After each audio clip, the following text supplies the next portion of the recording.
So how many 1/2 cups are in 4 cups? So if you had a 1/2 cup measure, how many times would you need to add that together to get a total of 4 cups here? So the way to do this is we have 4 cups and we want to divide because we want to know how many 1/2 cups are in 4 cups. So it's 4 divided by 1/2.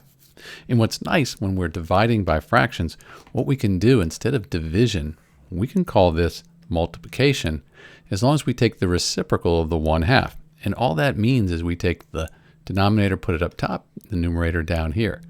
So now we have 4 times 2 over 1.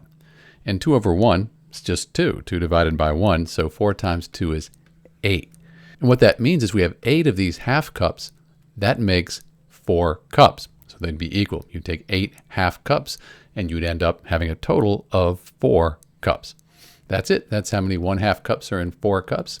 There are 8 of them. Thanks for watching.